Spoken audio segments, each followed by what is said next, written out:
Hello, folks, and welcome to another spooky story. I hope you all had a good holiday season. Everybody take note of the really nice hand knit blanket that my mom made for me. It's super nice and snuggly and is one of my favorite things now since it's still a bit cold. Would you please eat your food?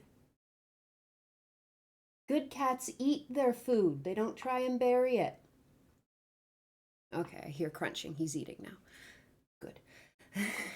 Anyway, I hope everything is good with you. I hope like I said, I hope your holidays were good. I hope they weren't too crazy.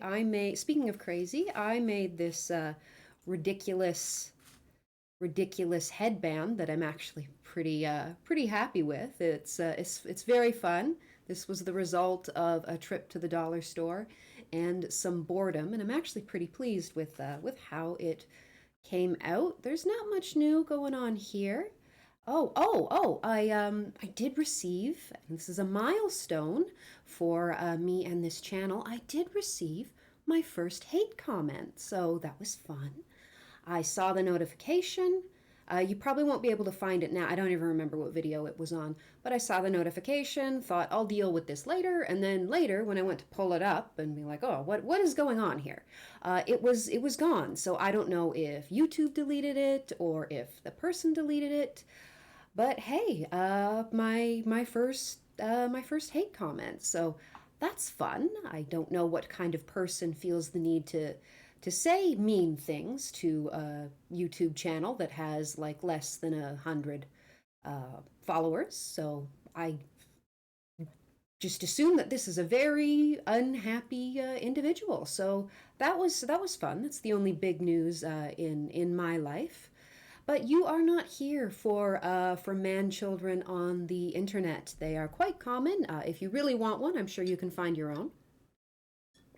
They're usually really easy to come by. So you aren't here for that, though. You are here for the spooky story that I will be reading for you. And today we are starting 2022 back in with a titan of the genre. We've got another one by M.R. James, the classic "Oh Whistle and I'll Come to You, My Lad," which is one of my favorites. It's been dramatized by the BBC, I think, several times, probably other people as well. But if you like this story, it exists out there both in written form and in mini-series, possibly movie form as well. So if you like it, you can consume it in many different ways.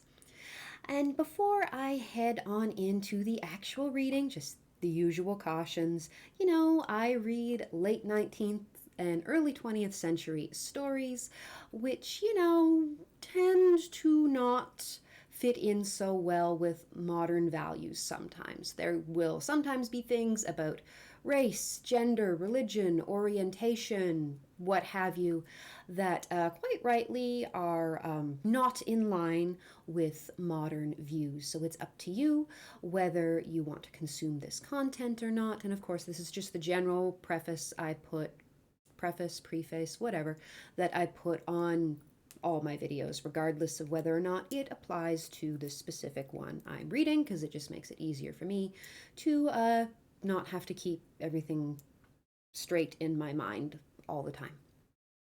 The other warning is, of course, this is me reading. I misspeak, I mispronounce things, I sometimes stop and start. I will also read and voice my own thoughts about the story, the connections I'm making in my brain at the same time. And again, if that's not your cup of tea, feel free to move on with your day. So anyway, we are going to get right into it. I'm going to split this story into two, just for my own sanity and my own purposes. But we are going to get right into it. "Oh, Whistle and I'll Come to You, My Lad" by M.R. James. "I suppose you will be getting away pretty soon now. Full term is over, Professor." said a person not in the story. I mean, he is in the story because he's speaking, but whatever. To the professor of ontography soon after they had sat down next to each other at a feast in the hospitable hall of St. James College. Ooh, fancy. I did look up ontography. It is apparently a branch specifically of geography that deals with living organisms responding to their environment, or at least that's what the most cursory of Google searches told me. But that's apparently what that is, which sounds interesting, I think. The professor was young, neat, and precise in speech. Yes, he said, my friends have been making me take up golf this term, and I mean to go to the East Coast. In point of fact, to Burnstow, I dare say you know it, for a week or 10 days to improve my game. I hope to get off tomorrow. I'm not huge on golf either, so.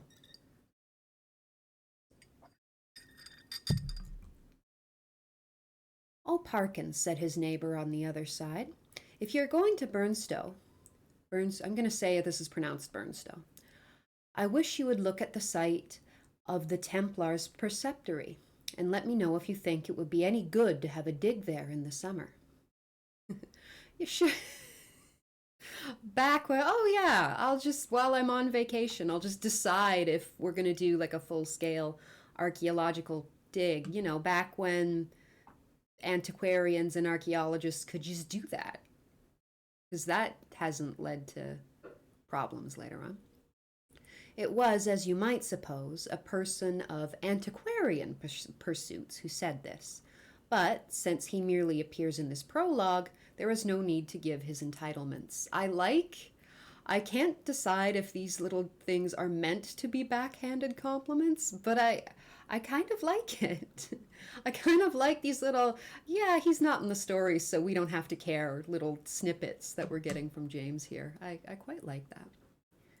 Certainly, said Parkins the professor. If you will describe to me whereabouts the site is, I will do my best to give you an idea of the lie of the land when I get back. Or I could write to you about it, if you would tell me where you are likely to be. That's actually really nice of Parkins. Don't trouble to do that, thanks. It's only that I'm thinking of taking my family in that direction in the long, and it occurred to me that, as very few of the English preceptories have ever been properly planned, I might have an opportunity of doing something useful on off days. I mean, you could use your vacation, your long vacation with your family to like be with your family. That's an option.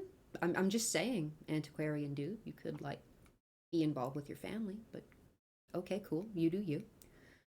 The professor rather sniffed at the idea that planning out a preceptory could be described as useful. I am here for the sass. I am here for the amount of sass in this story. His neighbor continued. The site, I doubt if there is anything showing above ground, must be down quite close to the beach now. The sea has encroached tremendously, as you know, all along that bit of coast. I should think, from the map, that it must be about 3/4 of a mile from the Globe Inn, at the north end of the town. Where are you going to stay? Well, at the Globe Inn, as a matter of fact, said Parkins. I have engaged a room there. I couldn't get in anywhere else. Most of the lodging houses are shut up in winter, it seems. And, as it is, they tell me that, pardon me, they tell me that the only room of any size I could have is really a double-bedded one, and that they haven't a corner in which to store the other bed, and so on. But I must have a fairly large room, for I am taking some books down and mean to do a bit of work. And though I don't quite fancy having an empty bed, not to speak of two, in what I may call for the time being, my study, I suppose I can manage to rough it for the short time I shall be there. Well, isn't that gracious of you, Parkins? Oh, I couldn't possibly have an extra bed. Why not? Do what everybody else does on vacation and throw your shit on the extra bed. We all know that that's where the suitcase and all the clothes go when everything gets all spread out as you've been. Nobody puts things back on vacation. Use the extra bed for storage like a normal person. Jeez. Do you call having an extra bed in your room roughing it, Parkins? Said a bluff person opposite. That's good. I like this person. Look here, I shall come down and occupy it for a bit. It'll be company for you. I like this person. That is hilarious. Call him out. The professor quivered, but managed to laugh in a courteous manner. By all means, Rogers. There's nothing I should like better, but I'm afraid you would find it rather dull. You don't play golf, do you? No, thank heaven, said rude Mr. Rogers. I don't know. I'm kind of on Team Rogers. Well, you see, when I'm not writing, I shall most likely be out on the links, and that, as I say, would be rather dull for you, I'm afraid. Oh, I don't know. There's certain to be somebody I know in the place, but of course, if you don't want me, speak the word, Parkins. I shan't be offended. Truth, as you always tell us, is never offensive. I like Rogers. Rogers calling this guy out and using his own words against him. That's great. This is a sassy little story. I like it.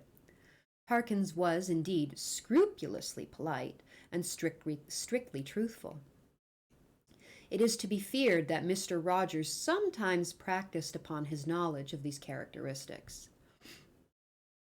In Parkins' breast there was a conflict now raging, which for a moment or two did not allow him to answer.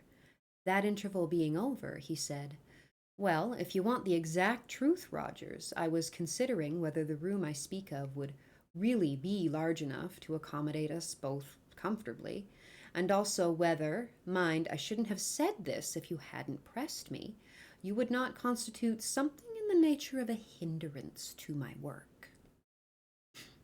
Also, if I sound a little bit nasally, I apologize. I'm congested. It's chronic this time of year. It's got nothing to do with COVID. I'm just chronically congested in the winter. Rogers laughed loudly. Well done, Parkins, he said. It's all right. I promise not to interrupt your work. Don't disturb yourself about that. No, I won't come if you don't want me, but I thought I should do so nicely to keep the ghosts off. Here he might have been seen to wink and nudge his neighbor. Parkins might also have been seen to become pink. I beg pardon, Parkins, Rogers commented. Rogers continued. I oughtn't to have said that. I forgot you didn't like levity on these topics. Well, Parkins said, as you have mentioned the matter, I freely own that I do not like careless talk about what you all call ghosts. A man in my position, he went on, raising his voice a little, cannot, I find, be too careful about appearing to sanction the current beliefs on such subjects. As you know, Rogers, or as you ought to know, for I think I have never concealed my views. No, you certainly have not, old man, put in Rogers' sotto voice. I hold that any semblance, any appearance of concession to the view that such things might exist, is equivalent to a renunciation of all that I hold most sacred, but I am afraid I have not succeeded in securing your attention. Your undivided attention was what Dr. Blimber actually said, Rogers interrupted, with every appearance of earnest desire for accuracy. But I beg your pardon, Parkins. I'm stopping you. No, not at all, said Parkins. I don't remember Blimber. Perhaps he was before my time. But I needn't go on. I'm sure you know what I mean. Yes, yes, said Rogers rather hastily. Just so. We'll go into it fully at Burnstow or somewhere. In repeating the above dialogue, I have tried to give the impression which it made on me, that Parkins was something of an old woman, rather pen-like perhaps in his little ways, totally destitute, alas, of the sense of humor, but at the same time dauntless and sincere in his convictions, and a man deserving of the greatest respect, whether or not the reader has gathered so much. That was the character which Parkins had.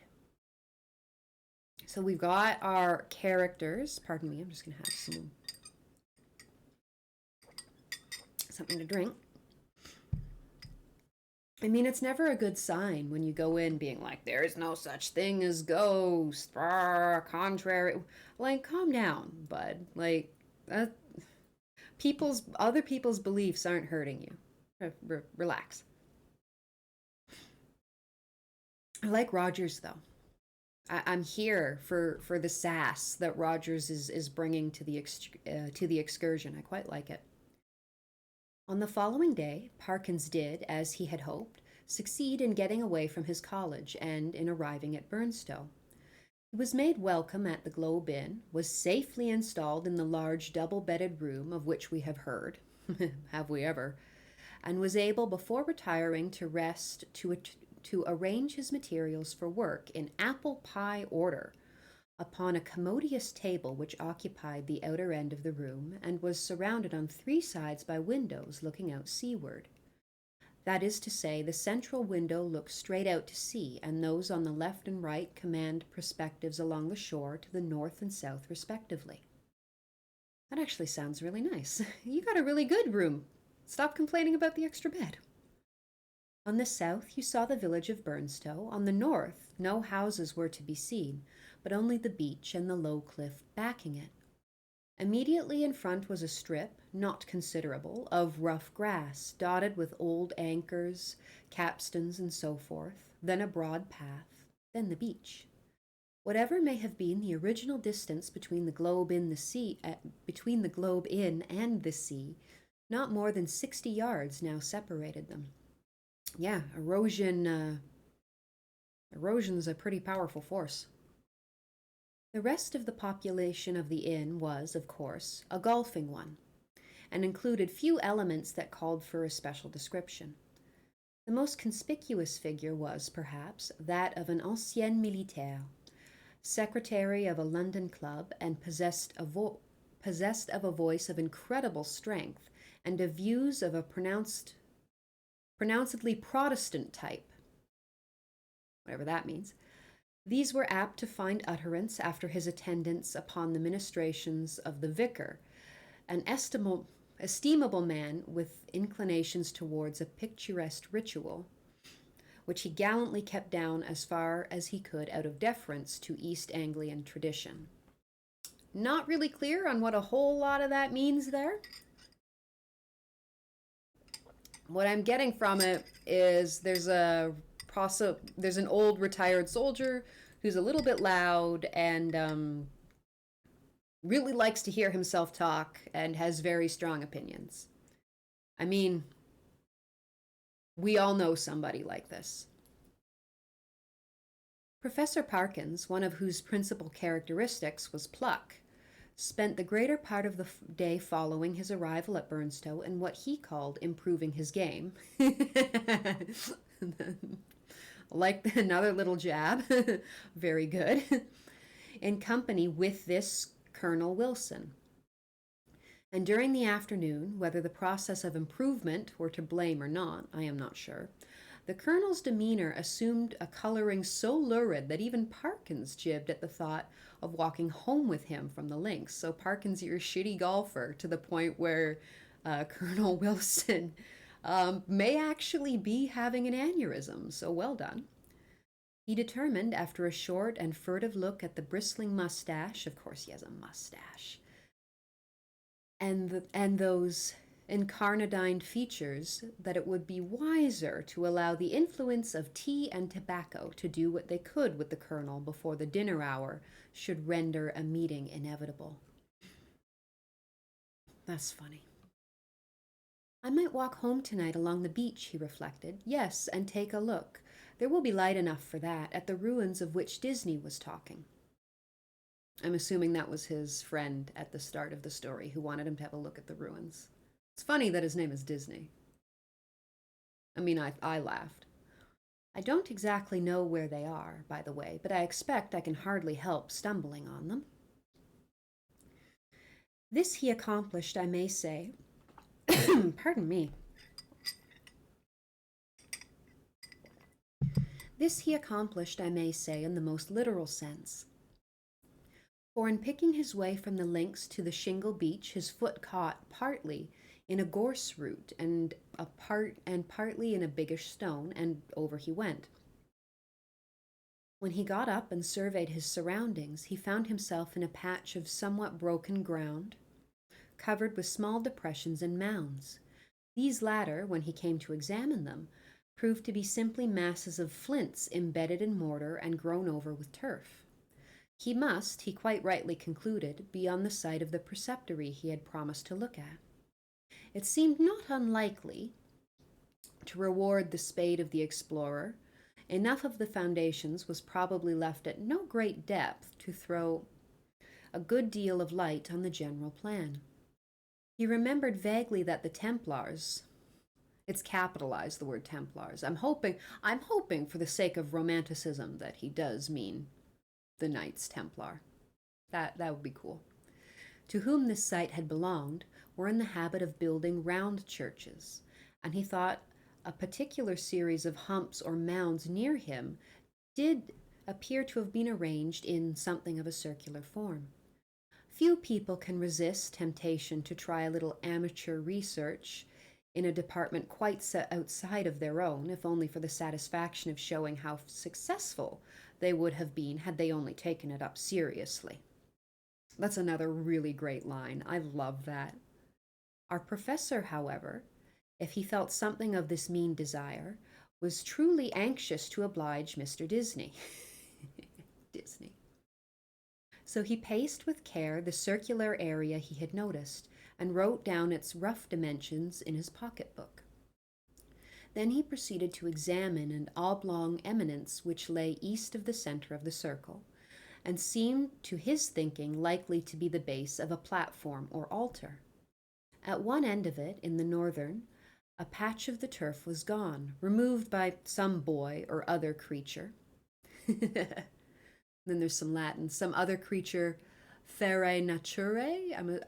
That's probably butchering it, but I'm assuming it means feral creature of nature, which is an apt comparison to some small boys I've known.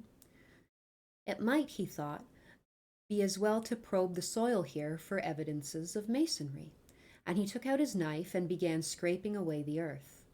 And now followed another little discovery. A portion of soil fell inwards as he scraped and disclosed a small cavity. He lighted one match after another to help him see of what nature the hole actually was, but the wind was too strong for them all. By tapping and scratching the sides with his knife, however, he was able to make out that it must be an artificial hole in the masonry. It was rectangular, and the sides, top and bottom, if not actually plastered, were smooth and regular. Of course, it was empty. No. As he withdrew the knife, he heard a metallic clink, and when he introduced his hand to it, pardon me, let me try that one again. As he withdrew the knife, he heard a metallic clink, and when he introduced his hand, it met with a cylindrical object laying on the floor of the hole. Naturally enough, he picked it up, and when he brought it into the light, now fast fading, he could see that it too was of man's making, a metal tube about 4 inches long, and evidently of some considerable age. By the time Parkins had made sure that there was nothing else in this odd receptacle, it was too late and too dark for him to think of undertaking any further search. What he had done had proved so unexpectedly interesting that he determined to sacrifice a little more of the daylight on the morrow to archaeology. The object which he now had safe in his pocket was bound to be of some slight value, at least, he felt sure. And that is where I am going to leave it for today with "Oh Whistle and I'll Come to You, My Lad" by M.R. James. So he has found some strange old artifact tucked away and buried in the remnants of an old Templar church, and we've all seen this movie. We have all seen this movie, and we know how this is probably gonna go. Put it back, man. Just put it back. Resist the urge to do the stereotypical thing. Just put it back, man. Do not mess around with this stuff. It will come back to haunt you. Anyway, I hope you have enjoyed. As always, thank you for choosing to spend some time with me here today. I hope you and your loved ones are safe and well. And of course, if you ever have a request for a story, please drop it in the comment section. If you've enjoyed the video, please like it, subscribe to the channel, and hopefully we can hang out again soon with the second part of "Oh Whistle and I'll Come to You, My Lad." Goodbye, folks.